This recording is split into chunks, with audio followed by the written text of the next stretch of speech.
İlk öncelikle bu bölümü yapabilmek için yardım almam gerektiği bilmelisiniz. Çünkü bu çizgi diziyi anlamak için Hristiyanlık dini, Yunan ve Roma mitolojilerini bilmemiz şart. Sizlere canlı yayınlarda veya videolarda yapılan birçok çizgi dizinin göründüğü kadar masum ve basit olmadığını söylemiştim. Bu da o çizgi dizilerden biri. Bahçe Duvarı'nın ötesini anlamak için Dante'nin İlahi Komedi adlı kitapları olan 3 farklı parçayı okumanız lazım. Kitaplara sahip olmak kolay da Hristiyanlık ve Roma mitolojisi oldukça derin konular. Uzun lafın kısası, bu videoda bana yardımcı olan Kayıp Rıhtım adlı sitenin yazarı olan Bayram Sarıkaya'ya teşekkür ederim. Açıkçası kendisine ulaşmayı denedim ancak bir mail bulamadım. Eğer dostum bu videoyu izliyorsan tekrardan sana çok teşekkür ederim bu değerli bilgiler için. Videoya başlamadan önce bu emeğimin karşılığı olarak 1000 beğeni istiyorum. Böylelikle bu çizgi dizinin daha farklı konularını da ele alabilirim. Eğer istediğin bir konu varsa süper teşekkürler ile bana bildirebilirsin. Ayrıca ülkelerin ve birçok konuda belgesel tadında videolar yaptığım Bilinmeyen Dünya adlı YouTube kanalıma bakabilir, Twitch kanalım olan Masalcı Dede'nin Diyarı üzerinden yapmış olduğumuz canlı yayınlara katılarak hem bizlerle eğlenebilir hem de bana destek olabilirsin. Aynı zamanda sizlerle sohbet ve teoriler konuştuğum Masalcı Dede'nin Diyarı Discord sunucuma gelerek sen de bu atmosferi soluyabilirsin. Bu arada bana maddi destek olan herkese gerçekten çok teşekkür ederim. Uzun lafın kısası, ben Masalcı Dede. Kanalıma ve Bahçe Duvarı'nın ötesinde asıl hikayesi adlı videoma hoş geldiniz. Bölüm 1. Dante'nin cehennemi ne anlatıyor? İlk öncelikle arkadaşlar, bu çizgi diziyi anlayabilmek için Dante'nin İlahi Komedi adlı cehennem kitabını biraz anlamamız şart ve diğer versiyonları. O yüzden bunlar kısım kısım olup bir sıkıntı çıkmadığı takdirde 10 bölümü birden sizlere yorumlayacağım. O yüzden Dante'nin cehennemine hoş geldiniz. İç içe geçmiş 9 halkalardan oluşur Dante'nin cehennemi. Her bir katmanı Hristiyan inancındaki 7 büyük günahın 4'ünden şehvet, açgözlülük, oburluk ve öfke. Dante'nin ahlak yasasına göre büyük gördüğü günahlardan oluşur. Cehennemin katmanlarına tarihte önemli yere sahip günahkarları koyması buna örnek gösterilebilir. Dante bu yolculuğu ustası Virgil'in rehberliğinde yaparak cehennemin 9 katını geçip Araf'a varır. Yolculuk boyunca her bir katmandaki günahları gören Dante günahlarına tövbe eder. O yüzden İlahi Komedya Dante'nin bir nevi günah çıkarması olarak da görülebilir. Zira cehenneme nasıl geldiğini bilmez. Sadece uykusu geldiğini ve uyandığını söyler. Uykuyu günahkar olarak geçirdiği zamana, uyanmayı da günahlarının farkına varmak olarak yorumladığımızda bütün eserin Dante'nin vicdanını rahatlatmak için yazıldığı düşünülebilir. Ne de olsa konu edebiyatın en büyük alegorik ve sembolik eserlerinden biri olunca farklı çıkarımlar da yapmak olası. Bölümleri cehennemin katmanlarına kıyaslayarak incelemeden önce biraz karakter benzerliğinden bahsetmek istiyorum sizlere. Dış görünüşlerinden karakter ve hikayelerdeki rollerine kadar baktığımızda benzerlikler tesadüf olmayacak kadar fazla olduğunu görürüz. Bu bölümde anlatılanlar 1. bölüm ve cehennemin girişi. Dante uyandığında kendini karanlık ve korkunç bir ormanda bulur. Oraya nasıl geldiğini bilmez. Sadece o zamana kadar uyku halinde olduğunu ve artık uyandığını söyler. Roach ve Greg de aynı şekilde nasıl geldiklerini hatırlamadıkları korkunç, karanlık ve tanımadık bir ormanda bulurlar. İlginçtir ki Roach ve Greg ilk bölümde simsiyah bir kurt tarafından saldırıya uğrarlar. Dante'ye cehennemin başında saldıran 3 hayvandan biri de dişi kurttur ve bunlarla Virgil sayesinde yüzleşir. Dante'nin bu hayvanlardan kaçarken Virgil'la karşılaşıp Virgil'in kılavuzluğu sayesinde kurtulduğu gibi Wirt de Greg'in kurdu şekeriyle köpeğe çevirmesiyle kurtulur. Bölüm 2. İkinci bölüm ve cehennemin ilk katmanı. Limbo, Hristiyan teolojisine göre Styx nehrinden önce cehennemin girişinde, cehennemin girişinden sonra yer alan sınır görevi gören bir katmandır. Burada bir hareket gerçekleşmez, bekleme yeridir. İsa peygamberin gelip kendilerini kurtarmaya bekledikleri bekleme salonu gibidir. Bu olaya Hristiyan teolojisinde Harrowing of Hell denir. Yani ruhların hasadı. Bu anlam sizlere çevirdiğinizde farklı şeyler söyleyebilir ancak bu anlamı verecektir. Ruhların hasadı. Ruhların hasadı inanışında İsa peygamber çarmıha gerildikten sonra cehenneme gidip vaftiz edilmeden ölen bebekler gibi ellerinde olmayan sebeplerden ötürü gelmiş ruhların bulunduğu inanılan limbodaki ruhları alıp cennete taşımak ister. Ama kapılar sımsıkı kapalıdır ve zebaniler açmak istemez. Bunun üzerine İsa peygamber kapıları kırarak girer ve ruhları alıp Tanrı ile buluşturur. O yüzden Dante'nin cehenneminin girişinde de kapılar yoktur. Dizideki kardeşlerimiz Pottsfield isimli kasabaya giderler. Diğer bölümlerin renklerinin canlı olmasına rağmen bu bölümde kasvetli ve gri bir gökyüzü ve hareketten uzak, nazaran sıkıcı bir ton hakimdir. Hiçbir aksiyon gerçekleşmez. Karakterlerimiz kasaba halkını bulduklarında hasadın gelişini kutladıklarını öğrenirler. Yukarıda bahsettiğimiz hasat olabilir mi acaba? Limbo'nun sonunda cehenneme gelen ruhları yargılayarak cezalarını çekmeleri için katmanlara yollayan ve bedeninin altı yılanlardan oluşan ölümsüz dev bir varlık olan Kral Minos vardır. Dizide ise ormana girmelerinden çok kısa bir süre sonra Enok isminde üst tarafı bal kabağı, alt tarafı ise mısır şeritlerinden oluşan kasabanın başkanıyla tanışırlar. Başkan Enok'un mısır şeritleri yılana benzetilebilir. Hatta dikkatle dinlediğinizde Enok'un konuşurken şeritlerinden yılan sesi çıkardığı fark edilebilir. Hem Enok hem de Kral Minos hikayelerdeki kahramanlarımızla ilgili yargıya varıp hüküm verirler. Kral Minos cezalandırmak için yılanlarını kullanırken Enok şeritlerini kullanır. Bölüm 3. 3. bölüm ve 2. katmanı Şevhet. TDK'ya göre şevhet, erkek ve dişinin birbirine karşı duydukları güçlü cinsel istek olarak geçmektedir. 3. bölümde Bayan Langrid, Jimmy Brown'a olan aşkıyla perişan olması gösterilebilir. Bu katmanlardaki ruhlar amansız, sert bir fırtınanın şiddetli rüzgarları tarafından ileri geri savrulurlar. Bu savrulma, gerçekte şevhetin insanı oradan oraya savrulması, bitap düşürmesini sembolize ediyordu. Bayan Langrid de sadece şarkı söyleyen aşktan bir çare olmuş bir kadın olarak karşımıza çıkmakta. Ayakta bile duramayan, ruhsal olarak çökmüş bir kadın. Ayrıca dikkatli dinlediğimizde Birch ve Beatrice, Bayan Langtry'nin okulunun kapısını dururlarken belli belirsiz bir rüzgar uğultusu da gelmektedir. Bölüm 4. 4. bölüm ve 3. katman oburluk. Buradaki ruhlar ihtiyaçlarından fazla tükettiği, yediği, müsriflikleri için cezalandırılırlar. Bu katmanda sürekli bir yağmur söz konusudur.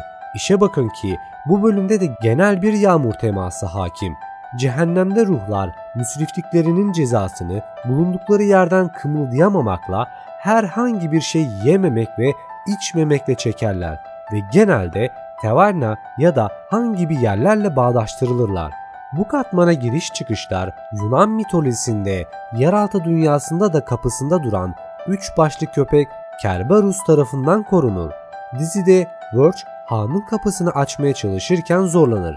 Çünkü kapıda giriş çıkışa engel olan bir çoban köpeği vardır.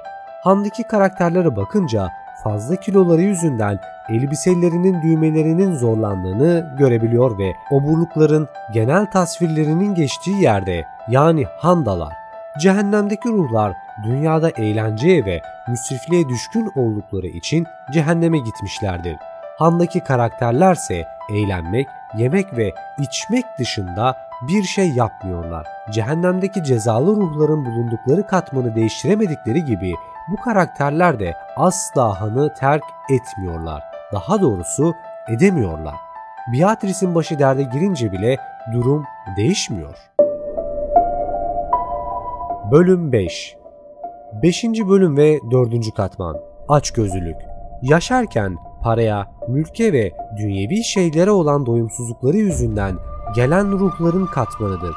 Dante'ye göre cezaları, içi değerli eşyalarla dolu torbaları sonsuza kadar itmektir. Bu muhtemelen Yunan mitolojisindeki birkaç sonsuz cezaya göndermektedir. Yunan mitolojisinde tanrıların öngörülerini denemek için oğlu Pelops'u doğrayıp onlara yemek olarak sunan Tantalus, kendini öldürdükten sonra tepesinde meyve dalları bulunan su dolu bir havuzun içinde bulur. Ama ne kadar içerse içsin, ne kadar yerse yesin, ne susuzluğuna ne de açlığını dindirebiliyor. Çünkü sonsuz açlık ve susuzlukla cezalandırılmıştır bir kere. Aynı şekilde Sisyphos, Zeus'un kaçırdığı su perisinin yerini ispiyonladığı için yeraltı dünyasında bir kayayı zirveye kadar taşır. Tam taşıyıp dinleneceği sırada kaya tekrar yuvarlanır ve Sisyphos bu döngüyü sonsuza kadar tekrarlar. Onun da sonsuz cezasıdır bu. Diziye geçecek olursak kahramanlarımız amca olarak nitelendirdikleri Endikot'la tanışırlar. Endikot hayatını para biriktirmek ve yaşadığı malikanesini büyütmekle geçirmiştir. Ama bu o kadar fazla bir boyuta gelmiştir ki kendisinin bile kendi inşa ettirdiği malikanesinde yeni gördüğü yerler bulur. Her şeyi olan ama hiçbir şeyi olmayan bir adam. Burada Endikot Girake'e 2 altın sikke verir. Beatrice yolculuklarına feribotla devam etmelerini, sikkelerin de feribot ücreti için gerekli olduğunu söyler. Cehennemde Dante ve Virgil açgözlülük katmanındaki ilerisine gitmek için Styx nehrini geçmek zorundadırlar ama kayıkçı Charon'un ücretini ödemeleri gerekir altın sikkeyle. Bu yüzden henüz mitoloji dini iken bu inanış yüzünden ölülerin ağzına bir altın sikke konurmuş ki Charon'un kayığına binebilsinler. Belki bu Latince olan cümleyi yanlış telaffuz ediyor olabilirim ama kusura bakmayın arkadaşlar. Dileyenler bu durumu araştırabilir. Zaten Dante'nin bu kitaplarını okuyanlar ne demek istediğimi anlayacaktır. Bölüm 6. 6. bölüm ve 5. katman. Öfke. Cehennemde öfke, bataklığımsı kıvamıyla Styx nehrini temsil eder. Yaşarken öfkesine yenik düşmüş ruhlar Styx nehrinde boğulmakla cezalandırılmışlardır. Bu öfkeli ruhlar nehrin yüzeyinde kalıp nefes alabilmek için birbiriyle kavga ederler. Bu bölümde kahramanlarımız feribotu kullanarak nehri geçerler.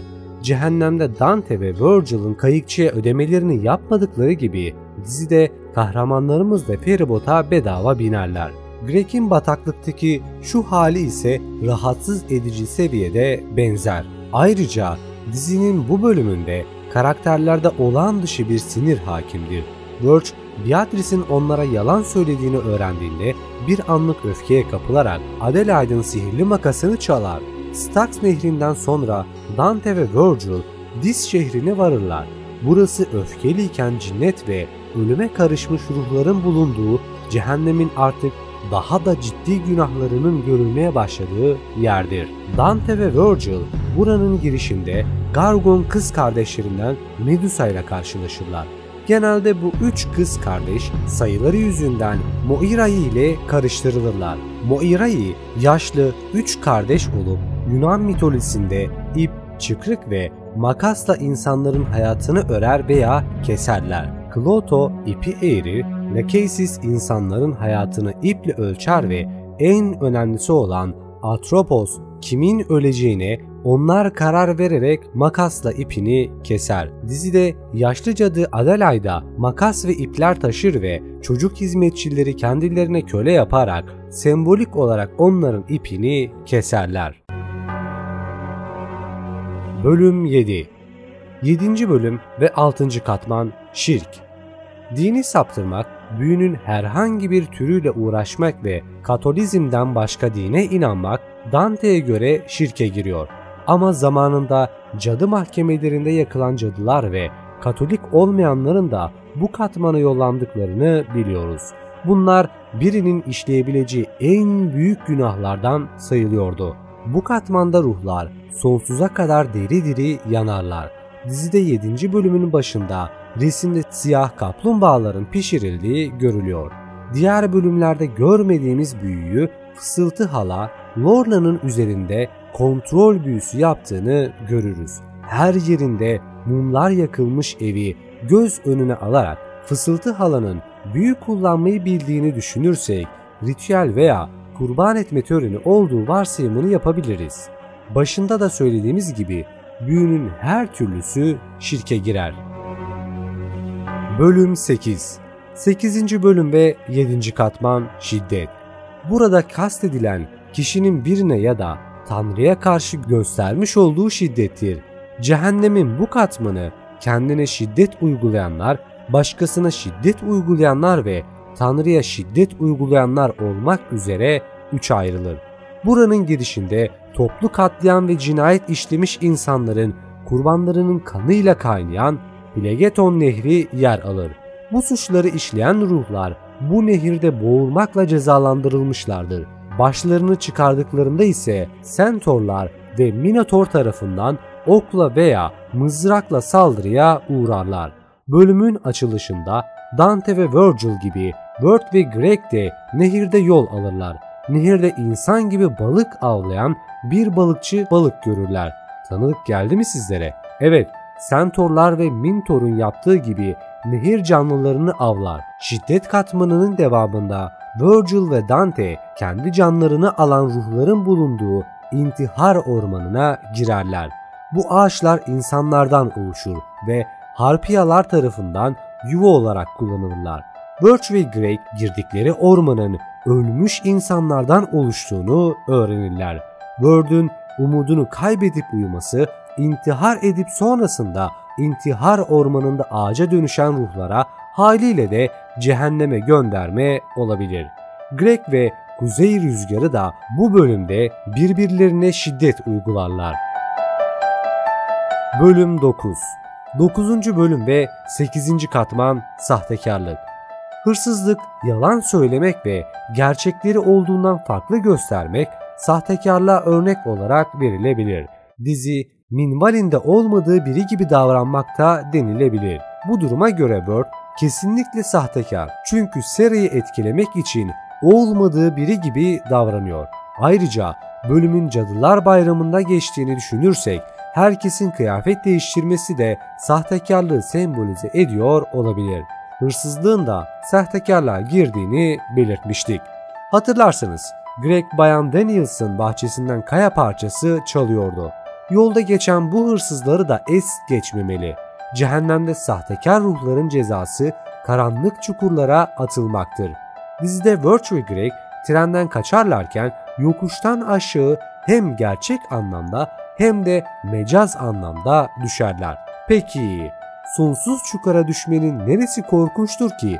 Tabii ki çukurun dibinde sizi neyin beklediğinizi bilmemeniz. Dizideki ormana ne dendiğini burada bir kez daha hatırlatmak isterim. Bilinmeyen, The Unknown. Gerion'a affedilmiş özellikleri daha sonra dizide zaten göreceğiz. Dış görünümlerinin yanı sıra Sera'da Gerion gibi kahramanlarımızı cehennem, bilinmeyene de yani derinlere götürüyor. Sera olmasaydı Greg ve Birch mezarlığa gitmeyecekti. Haliyle de dizinin son bölümü olan The Unknown yani bilinmeyene girmeyeceklerdi. Cehennemde yalan söyleyen insanların cezası insan dışkısı yemektir. Çünkü Dante'ye göre ağızlarından çıkan yalanların insan pisliğinden farkı yoktur. Dizide Beatrice'in annesi Word'e yemesi için kaşıkla pislik veriyor. Ama biz onu toprak olarak görmüştük. Son kısım olan bölüm 10. 10. bölüm ve 9. katman. İhanet. Bu katmanda sevdiklerini ihanet edenler bulunur. Bu katmanda İsa'nın çarmıha gerilmesine sebep olan Yahuda ve Sezar'a ihanet edip suikast düzenleyen Brutus vardır. Ayrıca cehennemin ilk haini ve sonsuz konuğundan bahsetmezsek olmaz. Lucifer. Cehennemde ilerledikçe ısınacağınızı sanırsınız. Buna göre cehennemin en alt katmanı dayanılmaz derecede sıcak olmalıdır değil mi? Aslında değil. Bu katmanın her yeri buzlarla kaplıdır. ve Dante, Lucifer'ın rüzgarının şiddetinden korunmak için ustası Virgil'in arkasına geçer. Benzer olarak dizinin bu bölümü karlı ve rüzgarlı ormanda geçer ve karakterlerimiz şiddetli rüzgar yüzünden ilerlemekte zorlanırlar. Canavar da Lucifer gibi insanlara yalan söyleyerek ormanda kalmalarını sağlamıştır. İki eserin nihai benzerlikleri ise Dante, Virgil ve Grake'in cehennem yani bilinmeyenden kurtularak mutlu sona ermeleridir. Bahçe Duvarı'nın ötesinde de ilahi komedyada gibi bizi rahatlatmayla baş başa bırakmıştır. Evet dostlar, eğer buraya kadar izlediysen videoyu beğenmişsiniz demektir. Lütfen bu kanalıma abone olup ve emeğimin karşılığı olarak videoyu beğenerek bana destek olabilirsin. Bir sonraki videoda görüşmek dileğiyle. Kendinize çok iyi bakın. Hoşça kalın.